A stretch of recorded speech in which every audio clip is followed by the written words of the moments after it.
இன்று தமிழ்நாடு சட்டமன்ற பேரவையில் மாண்புமிகு நிதியமைச்சர் சகோதரர் பொறியாளர் தங்கம் தென்னரசு அவர்கள் சமர்ப்பித்த நிதிநிலை அறிக்கை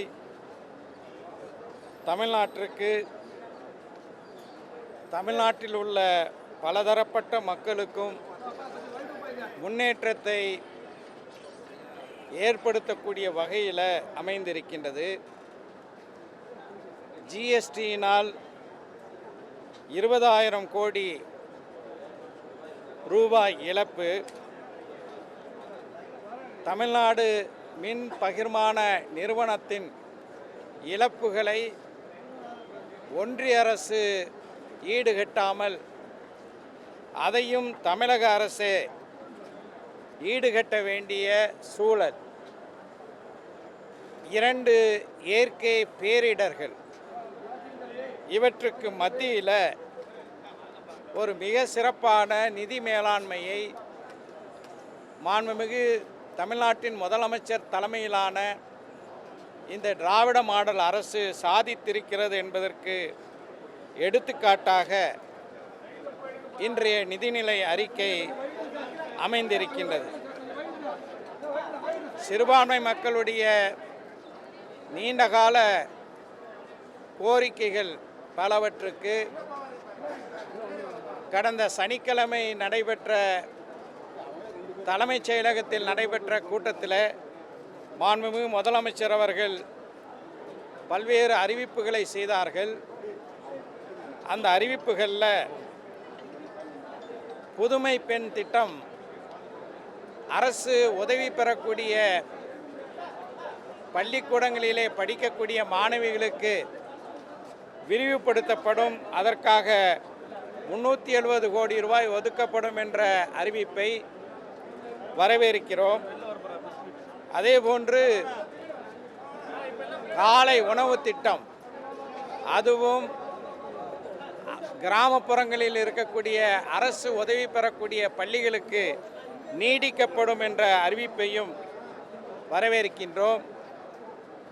புதிதாக தமிழ் புதல்வன் திட்டம், அரசு பள்ளிகளிலே படிக்கக்கூடிய மாணவர்கள் உயர்கல்வியை தொடர்வதற்கு மாதம் ரூபாய் 1000 அவர்களுடைய வங்கி கணக்கிலே அளிக்கக்கூடிய திட்டமும் அறிவிக்கப்பட்டிருக்கிறது. இந்த திட்டம் அரசு உதவி பெறக்கூடிய பள்ளிகளுக்கும் விரிவாக்கப்பட வேண்டும் என்று ஒரு கோரிக்கை வைக்கின்றோம்.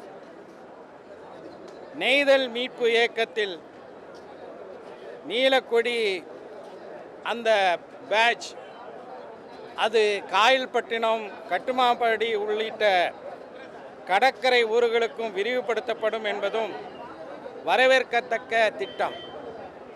தமிழ்நாட்டில் இருக்கக்கூடிய 8 லட்சம் குடிசைகளுக்கு கான்கிரீட் வீடுகள் கட்டி கொடுக்கப்படும். அதனுடைய முதல் கட்டமாக 1 லட்சம் கான்கிரீட் வீடுகள் இந்த நிதி ஆண்டில் கலைஞரின் கனவு திட்டம் என்ற பெயரிலே அமல்படுத்தப்படும் என்பதை வரவேற்கின்றோம்.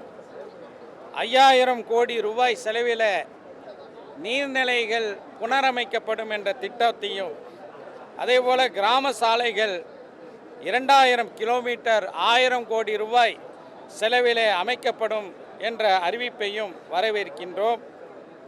கோவையில் கலைஞர் நூற்றாண்டு நூலகம் அமைக்கப்படும் என்ற அறிவிப்பையும், அதேபோல் ஊரக பகுதிகளில் 2000 மேல்நிலை நீர்நிலை தொட்டிகள் அமைக்கப்படும் என்ற அறிவிப்பையும் வரவேற்கின்றேன்.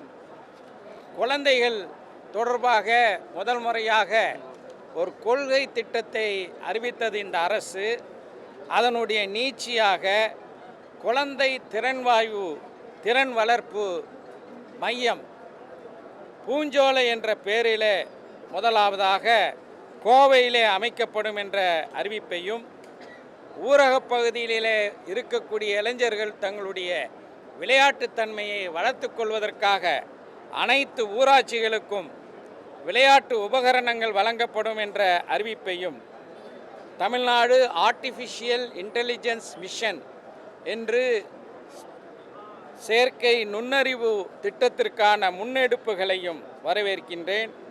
அழிந்து வரக்கூடிய உயிரினங்களை பாதுகாப்பதற்காக 50 கோடி ரூபாய் செலவு 50 கோடி ரூபாய் ஒதுக்கப்பட்டிருக்கின்றது என்ற அறிவிப்பையும் வரவேற்கின்றேன். ஆதி திராவிடர் மக்களுக்காக வேண்டி 120 கோடி ரூபாய் 120 சமூக நலக்கூடங்கள் அமைக்கப்படும் என்பதோடு மட்டுமல்லாமல் பழங்குடி மக்களுடைய வாழ்வியலை மேம்படுத்துவதற்கு இந்த அரசுக்கு இருக்கக்கூடிய அக்கறையை மெய்ப்பிப்பது போல தொல்குடியினர் என்ற பெயரிலே பழங்குடி மக்களுடைய வாழ்விடங்களை மேம்படுத்தக்கூடிய திட்டத்தையும் மனிதநேய மக்கள் கட்சியின் சார்பாக வரவேற்கின்றேன்.